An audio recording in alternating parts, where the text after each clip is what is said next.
राजकोट किल्ल्यावर तुम्हाला आम्ही पाहिलं. तुम्ही अगदी म्हणजे राणींचं तिथे आंदोलन सुरू असताना तुम्ही अगदी शांत होतात, तिथे शांत बसून होतात. राणी असं म्हणाली की मी त्यांना जाऊ दिलं म्हणून ते 2 तासांनी बाहेर पडले.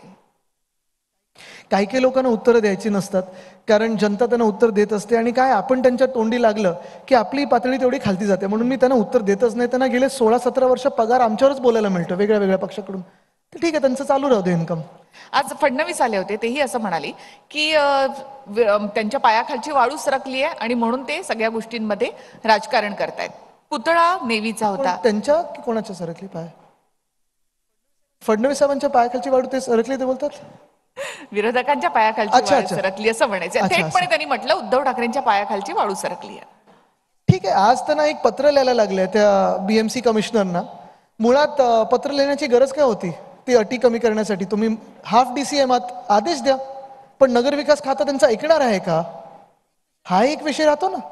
आणि चला आमच्यावर टीका करताना करा, आम्हाला शिव्या देता करा, आम्हाला संपवायचा प्रयत्न करताय करून दाखवा. बदलापूरची जेव्हा घटना घडली तेव्हा आपण कुठे होतात गृहमंत्री महोदय? जेव्हा पोलिसांवर हमला होतो तेव्हा आपण कुठे आहात गृहमंत्री महोदय? जेव्हा पोलीस हाऊसिंगचा विषय उपस्थित होतो तेव्हा आपण कुठे असतं गृहमंत्री महोदय? जेव्हा अनेक ह्या सगळ्या गोष्टी आपल्या डोळ्यासमोर घडत आहेत, आपल्याकडून एखादं स्टेटमेंट का नाही येत गृहमंत्री महोदय? वामन म्हात्रे नाटक का नाही झाली गृहमंत्री महोदय? आपटे नाटक करायला एवढी वेळ का लागली गृहमंत्री महोदय? हे सगळे प्रश्न आहेतच. पक्ष फोडायचं जी बदल्याची भावना होती की मी फोडले 2 पक्ष आणि मी बदला घेतला, ही बदल्याची भावना आमच्यात बिलकुल नाहीये. बदलाव आणायचा आहे, बदल आणायचा आहे, पण बदला आम्ही मनात ठेवत नाही.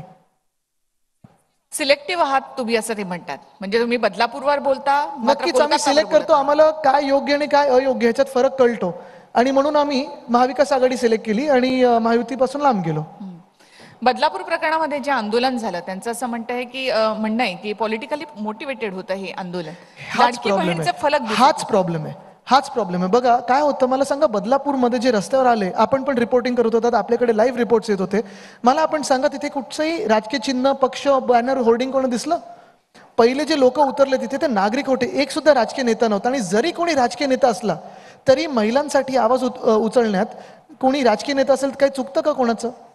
6 दिवस जेव्हा तुम्ही FIR घेत नाही, कारण ते शाळा ती भाजपवाल्यांची होती, मग तिथे जर कोणी आंदोलन केलं तर काही कोणाचं चुकलं का? जी महिला 10 तास तुम्ही पोलीस स्टेशनमध्ये बसवलं, ती गरोदर महिला होती, 10 तास तिला पोलीस स्टेशनमध्ये बसवलं आणि नंतर FIR घेतलं, कोणाचं काही चुकलं का?